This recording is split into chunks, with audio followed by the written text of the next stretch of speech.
বাঁকুড়া জেলার কোতুলপুরে ছোট পাগলা খালের ওপর ছিল একটি কংক্রিটের সেতু, যে সেতু দিয়ে হাজার হাজার মানুষ এবং কৃষক পারাপার করত।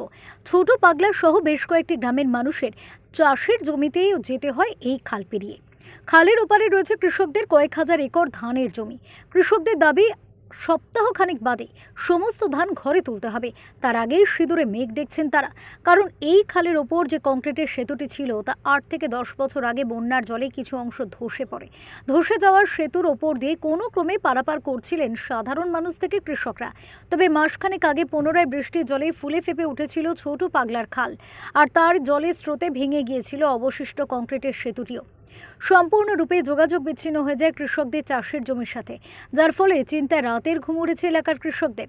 না একটা কোন দিকে তাহলে আমাদের বহু ঘুরে নিয়ে যেতে হবে, এবং সেটা 30 কিলো থেকে 35 কিলোমিটার দূর দিয়ে ঘুরে নিয়ে যেতে হবে। এটা কি সম্ভব? কত বছর ভগ্ন অবস্থায় পড়ে আছে? এই ব্রিজটা আজ থেকে 7-8 বছর পড়ে আছে ভগ্ন অবস্থায়। আগে কিভাবে নিয়ে যেতেন? আগে এই ব্রিজ দিয়ে যেত, মানে যখন ভালো ছিল।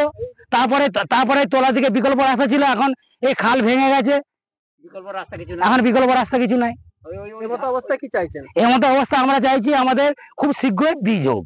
তাহলে আমরা ফসল নিয়ে না নিয়ে যেতে পারবো না, আমাদের বেশিরভাগ চাষিকে সুসাইড করতে হবে। জানিয়েছেন প্রশাসনকে? প্রশাসনকে জানিয়েছি, বিডিও সাহেব এসেছিলেন, হ্যাঁ এখনো পর্যন্ত কোনো সুরাহা হয়নি। এই পরিস্থিতিতে এলাকার কৃষকরা একজোট হয়ে কোতুলপুর ব্লকের সমষ্টি উন্নয়ন আধিকারিকের কাছে লিখিত আকারে তাদের সমস্যার কথা জানিয়েছেন। এ বিষয়ে কোতুলপুর পঞ্চায়েত সমিতির কৃষি ও সেচ দপ্তরের কর্মাধ্যক্ষ সমীর কুমার বাগ বলেন, ভেঙে যাওয়া সেতু নিয়ে অভিযোগ জমা পড়েছে সকল দপ্তরে। যেহেতু বড় প্রজেক্ট, তাই পঞ্চায়েত ও পঞ্চায়েত সমিতির পক্ষ থেকে প্রপোজাল পাঠানো হয়েছে জেলায়। শীঘ্রই সমস্যার সমাধান হবে।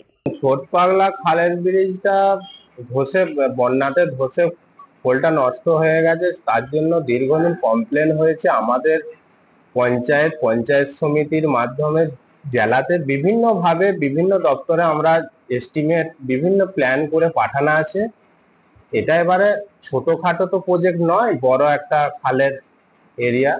সেটা যখন স্যাংশন হবে অবশ্যই হবে। এবং এই কিছুদিন আগে আবার চাষিদের কিছু অভিযোগ এসেছিল যে এই বৃষ্টিপাতের জন্য জমি তাদের ক্ষয় হয়ে চলে গেছে, তারও বানানোর কাজ ইরিগেশন দপ্তর থেকে চলছে। পাশাপাশি কৃষকদের সাথে আলোচনা করে উৎপাদিত ফসল ঘরে তোলার জন্য একটি অস্থায়ী রাস্তার ব্যবস্থা করার পরিকল্পনা চলছে বলেও জানা গিয়েছে।